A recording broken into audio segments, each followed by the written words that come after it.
Tla so razrita in poteptana. Kamor se ozremo, sami mrtveci. Na nekaterih mestih so nametani drug na drugega, naši in Rusi.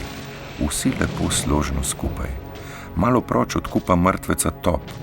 Zraven par razmesarjenih konj, med katerimi so razmetane razcefrane umazane cunje, ki pokrivajo čudno črno-rdečo sesekljano zmes, zgneteno iz blata in mesa, brez vsake oblike.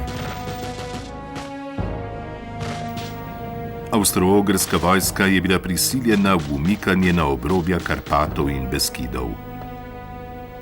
Krasnik, Majdan Gologarski, Přemysl in Gorlice so sinonimi vojne na vzhodni fronti ter krvavih poljan, o katerih lahko beremo številne pretresljive zapise v dnevnikih in spominih slovenskih vojakov.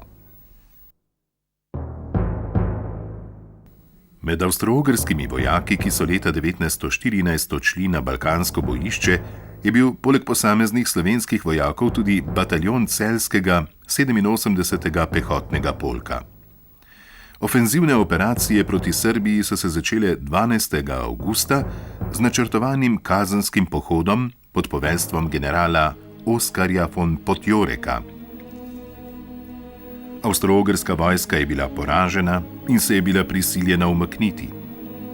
Razmere na balkanskem bojišču so se spremenile z vstopom Bolgarije v vojno proti Srbiji. Skupna avstro-ogrsko-nemško-bolgarska ofenziva oktobra 1915 je srbsko vojsko prisilila v umik proti Albaniji. V premikajočem se zaledju je bilo civilno prebivalstvo pogosto prepuščeno vojaškemu nasilju in naglim vojaškim sodiščem, ki so za svoje neuspehe krivili domnevne vohune in domačine, sovražne prodirajoči vojski. Srbija in Črna Gora sta bili poraženi. Prostovoljec Josip Jeras se je spominjal umika srbske vojske. Ob straneh ceste gazijo globoko v blato razcapani, premočeni, gladni begunci. Zdi se, da cesti ni konca. Noge se pogrezajo včasih do kolen v blato. Vse je tiho. Nihče ne govori. Vsak je zaposlen sam s seboj in kdo ve, kakšne so njegove misli.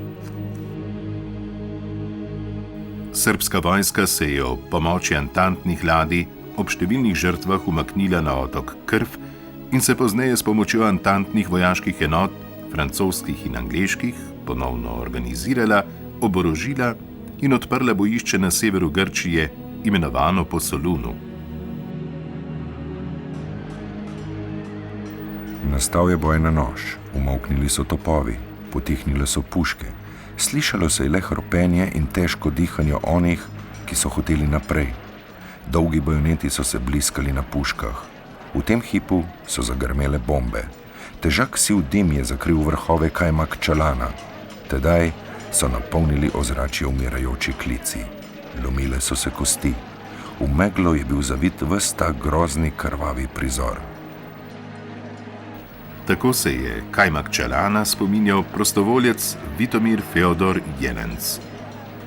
Oblikovala se je frontna črta, ki se do jeseni 1918 ni več bistveno spreminjala. Na podlagi londonskega sporazuma, ki je kraljevini Italiji obljubljal tudi obsežna avstro-ogrska ozemlja, je ta 26. aprila 1915 pristopila k zvezi.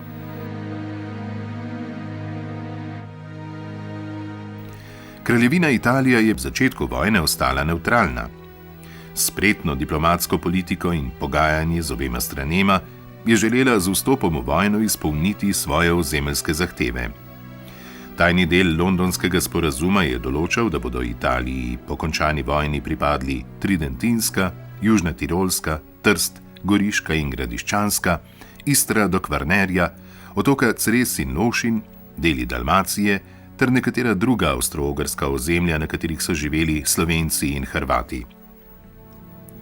Njena obveza je bila, da v mesecu dni po podpisu pogodbe napove vojno in odpre bojišče proti Avstro-Ogrski. 24. maja 1915 je Italija napovedala vojno Avstro-Ogrski. Nova jugozahodna italijansko-avstro-ogrska frontna črta je potekala od prelaza Stelvio na italijansko-švicarsko-avstrijski tromeji prek Dolomitov, Karnijskih in Julijskih Alp do Tržaškega zaliva v Jadranskem morju. Avstro-ogrska vojska se je v Posočju umaknila s stare avstrijsko-italijanske meje na lažje branljive gorske položaje. Ob reki Soči se je tako oblikovalo več kot 90-kilometrsko bojišče.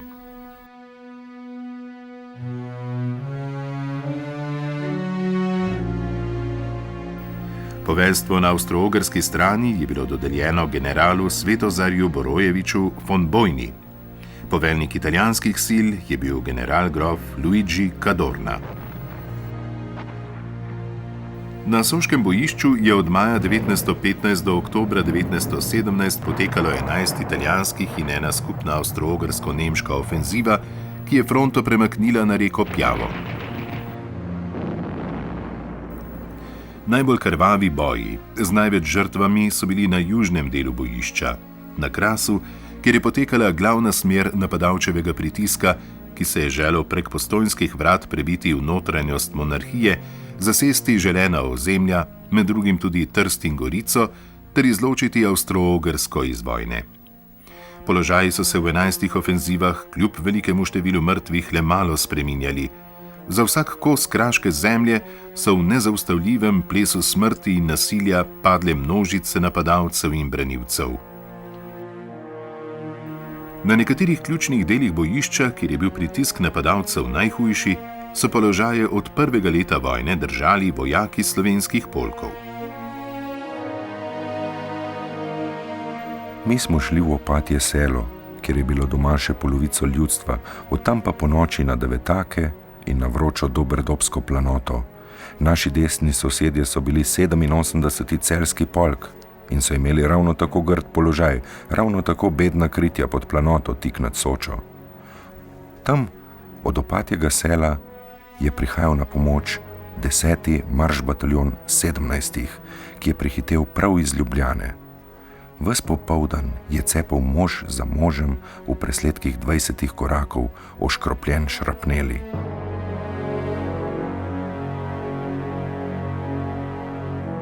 Se je bojev na Krasu spominjal Ivan Matičič iz slovenskega 27. domobranskega pehotnega polka.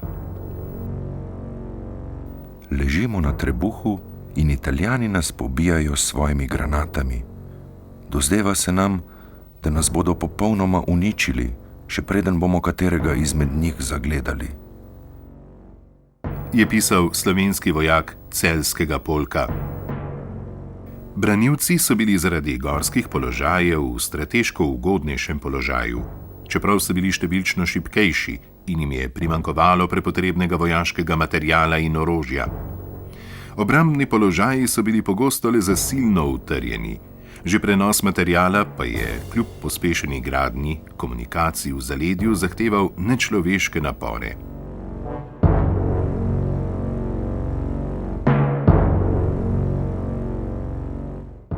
Dobrdob, Šmihev, Vajti hrib, Škabriel, Sabotin, Krn in Batognica so le nekatera območja, ki so po krvavih in neusmiljenih bojih za vsako 5 zemlje ostala v kolektivnem spominu napadalcev in branilcev.